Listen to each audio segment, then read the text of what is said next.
Shalom, selamat malam Bapak Ibu Saudara yang saya kasih dalam Tuhan Yesus Kristus. Pada malam hari ini kita akan melanjutkan kembali pembahasan tentang anak domba Paskah. Sebelumnya kita satu dalam doa. Ya Allah Bapa yang bertata dalam kerajaan surga, Bapa di dalam nama Tuhan Yesus Kristus, Tuhan, kami bersyukur Tuhan sepanjang hari ini Kau memelihara kami, Kau memimpin kami, Kau menyelamatkan kami terus dari segala serangan-serangan roh jahat, roh iblis, roh kematian, roh dunia, roh mati, roh santet, sihir, tenung, tumal, kuda-kuda, roh maut dan kerja maut, roh malaikat jual maut, segala penyakit apapun, masuk penyakit COVID-19, dengan segala varian apapun yang ingin menyerang kami, masuki kami, dipatahkan, dibatalkan, dihalau, dihancurkan kuasanya dengan darah anak domba dari Yesus Kristus Tuhan. Pada malam hari ini, berapa yang Mbak Tuhan dalam menyampaikan materi renungan pada malam hari ini tentang anak domba Paskah, biarlah kami bisa mengerti apa menjadi rema firman Tuhan pada malam hari ini. Urapi Bapak Ibu yang menyaksikan program ini, saudara-saudara kami, diurapi dengan urapan dari tempat jemaat tinggi. Di dalam nama Tuhan Yesus Kristus kami berdoa. Haleluya. Amin. Pada saat malam hari ini kita akan membahas tentang aspek ya di Keluaran 12 8-10. Saya bacakan ya, Keluaran 12 8-10. Dagingnya harus dimakan mereka pada malam itu juga. Yang dipanggang mereka harus makan dengan roti yang tidak beragi berserta sayur pahit. Ayat 9, janganlah kamu memakannya mentah atau direbus dalam air, hanya dipanggang di api, lengkap dengan kepalanya dan betisnya dan isi perutnya. Yang ke-10, janganlah kamu tinggalkan apa-apa dari daging itu sampai pagi. Apa yang tinggal sampai pagi kamu bakarlah habis dengan api. Kemarin kita bahas tentang daging yang harus dimakan dengan cara dipanggang ya. Dipanggang itu berarti kita menjaga semua nutrisi anak domba itu tetap baik ya. Ya, dalam Kristus kita juga maknanya harus rela melewati api ujian demi api ujian ya. Jadi kita harus dipanggang itu melewati api ujian demi api ujian ya. Sekarang kita membahas tentang roti tidak beragi. Ya. Jadi dikatakan di ayat 8, dagingnya harus dimakan mereka pada malam itu juga. Yang dipanggang mereka harus makan dengan roti yang tidak beragi berserta sayur pahit. Jadi apa maksudnya roti yang tidak beragi ini? Artinya adalah firman Tuhan. Jadi daging anak domba dan maupun roti tidak beragi ini adalah firman Tuhan. Yesus adalah firman yang telah menjadi manusia, Yohanes 1 ayat 14. Dan Yesus adalah roti hidup, Yohanes 6 ayat 35. Jadi ketika kita makan daging domba Paskah ya, jadi itu artinya kita akan mengalami api ujian demi ujian, api ujian demi api ujian. Tapi itu tidak apa-apa, yang penting Tuhan Yesus beserta dengan kita. Dan juga kita makan daging anak domba Paskah itu dengan disertai roti tidak beragi, artinya kita membaca firman Tuhan dan merenungkannya dan menjadi pelaku firman Tuhan. Jadi kita harus ya mengkonsumsi firman Tuhan berlimpah-limpah. Kebanyakan orang kalau makan jasmani lebih banyak daripada makanan rohaninya. Makanan jasmani bisa makan nasi campur daging ayam, telur, ikan. Udah itu nanti habis itu makan bakso, mie ayam, itu makan martabak, makan gorengan, wah semua dimakanin. Firman Tuhan lupa, jadi sehingga dia jadi gemuk secara jasmani. Ini tidak boleh. Ya. Justru kita harus membatasi makanan jasmani kita supaya kita tidak gemuk secara jasmani, maksudnya keterlaluan gemuk, maksudnya obesitas ya. Jadi kita harus gemuk secara rohani. Ya, caranya bagaimana? Kita mengambil waktu ya dari pagi, siang, sore untuk membaca firman Tuhan. Nah, itu adalah hubungan pribadi kita dengan Tuhan. Kalau ada firman Tuhan yang memang kita baca ada rema, itu akan bisa membuat kita menjadi beriman dan berpengharapan. Ya, contohnya di Yesaya 61-3. Bangunlah, bangkitlah terangmu. Bangkitlah terangmu. Terangmu sudah ada. Kemuliaan Tuhan terbit atasmu. Jadi kita harus mendoakan bahwa memang terang Tuhan terbit atas kita. Jadi kita dipercayakan untuk menerbitkan terang Tuhan Ya, jadi untuk menerbitkan terang Tuhan itu kita mendeklarasikan doa kita setelah membaca firman Tuhan. Kemuliaan Tuhan nyata atas kita. Ya, kita harus doakan firman Tuhan itu.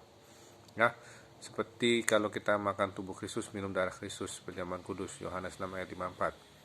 Barang siapa makan daging Tuhan, dagingku dibilang, dan minum darahku, minum darah Tuhan, kamu mempunyai hidup yang kekal, dan aku akan membangkitkan kamu pada akhir zaman. Jadi itu janji firman Tuhan. Jadi kita doakan bahwa kita makan daging Kristus, minum darah Kristus, kita mempunyai hidup yang kekal, dan Tuhan akan membangkitkan pada akhir zaman. Artinya mengalami rapture Tuhan, ya, yaitu nanti di perjalanan akhir hidup di bumi itu mengalami rapture-nya Tuhan, ya, tidak mengalami kematian kubur. Itu harapan kita, ya, itu iman kita. Makanya kita menyingkapi firman yang menjadi daging itu benar-benar harus ada bukti dengan iman dalam doa yang tidak jemu-jemu. Saya ulangi, ya, harus bukti dengan iman dalam doa yang tidak jemu. Ketika kita berdoa, kita punya imajinasi roh, bahwa digenapilah firman Tuhan itu oleh Tuhan atas kita. Ya, yang bisa menggenapi firman Tuhan itu adalah Tuhan itu sendiri, karena firman itu adalah milik Tuhan dan kita milik Tuhan juga.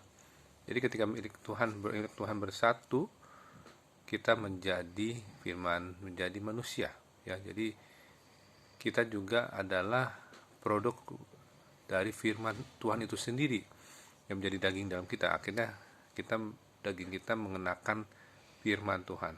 Kalau daging kita mengenakan firman Tuhan, pikiran kita pasti firman Tuhan, perkataan kita pasti firman Tuhan, mata kita juga selalu memandang firman Tuhan, mata rohani kita dicelikan, tidak ada lagi selaput, ya, gugur semua. Kita menjadi alat pilihan bagi Tuhan, ya, alat pilihan bagi Tuhan. Kedua telinga kita juga diurapi firman Tuhan, mulut kita juga firman Tuhan, kedua tangan kita firman Tuhan, kedua kaki kita firman Tuhan. Artinya kuasa firman Tuhan itu yang maha dahsyat, super ajaib, itu akan menaungi kita, ya. Jadi akan terulang lagi pada zaman ini sebelum kedatangan Tuhan, kisah para rasul, ya. Jadi kisah-kisah para rasul di zaman sebelum kedatangan Tuhan, sebelum rapture-nya Tuhan akan terulang lagi di hari ini. Kita akan mengambil peran seperti rasul-rasul, seperti apa Rasul Yohanes, Rasul Petrus, Rasul Paulus, rasul-rasul yang lain yang menggambarkan berita Injil tentang Yesus, nama Yesus yang telah dan terus menyelamatkan umatnya dari dosa mereka. Ya, itulah dosa kita, Yesus Kristus. Terus programnya menyelamatkan umatnya dari dosa mereka, dan programnya juga menyembuhkan. Oleh bibir Tuhan Yesus Kristus kita telah sembuh, oleh bibir Tuhan Yesus kita telah sembuh selama-lamanya, ya, kita sehat selama-lamanya, ya. Dan kuasa darah anak domba dari Yesus Kristus kita itu menebus kita dari kutuk dosa, kutuk kuasa dosa, ya. Makanya Tuhan itu juru selamat kita, penebus kita. Kita mengaku Yesus Kristus adalah Tuhan dan Allah Bapa yang membangkitkan Yesus Kristus dari antara orang mati, ya.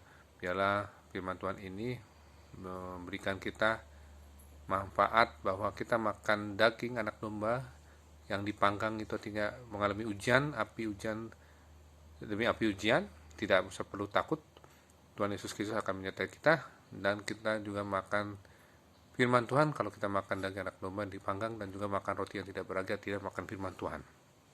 Jadi gemuklah kita dengan firman Tuhan supaya kita menjadi pelaku firman, dan kita ketika manusia batinian, manusia roh kita sehat, manusia jasmani kita juga sehat. Amin. Mari kita satu dalam doa. Bapa di surga, terima kasih Tuhan Yesus atas firman-Mu. Biarlah kami menjadi pembaca-pembaca dan pelaku-pelaku firman, bukan hanya membaca saja, tapi merenungkan dan mengaplikasinya menjadi pelaku firman. Biarlah firman itu menjadi daging dalam hidup kami, sehingga hidup kami adalah hidup karena firman Tuhan, karena Allah Yesus Kristus dalam firman Tuhan. Biarlah kami menjadi pelaku firman, artinya menjadi firman menjadi daging. Kami bisa melakukan apa yang menjadi rema firman Tuhan dengan iman dan pengharapan kepada Yesus Kristus, iman kepada Yesus Kristus, sehingga kami hidup berkenan, tidak bercacat, tidak bernoda, tidak bercela, dari selama-lamanya sampai kedatangan Tuhan menjemput kami semua, dimantarkan oleh Allah Roh Kudus dari selama-lamanya sampai selamanya. Terima kasih Tuhan, berikan kami tidur yang nyenyak, bangunkan besok pagi jam 4 jam 5 untuk melakukan saat teduh. Dan kami juga berdoa Allah Roh Kudus menguasai tidur nyenyak kami, menguasai alam sadar bawah sadar kami dalam tidur kami, telah kematian mendadak, telah henti napas, tidak jantung, kami tolak intubasi, tolak di trakeostomi, kami tolak juga segala gagal napas, demam demam berdarah, tipes, roh sakit perut mendadak, roh panas, demam tinggi, roh segala kelainan darah, tamak, kanker, tumor, leukemia, roh asidosis metabolik, asidosis respiratorik, akalosis metabolik, akalosis respiratorik, gagal napas tipe 1, gagal napas tipe 2, hipoksia, kami katakan hancurkan kuasanya dengan darah balah dari Yesus Kristus Tuhan.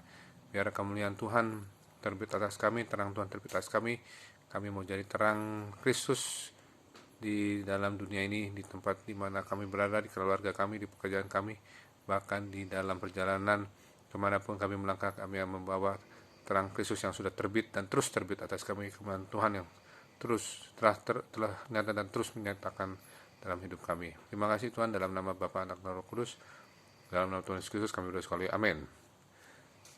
Terima kasih, sampai jumpa besok. Tuhan Yesus memberkati, shalom.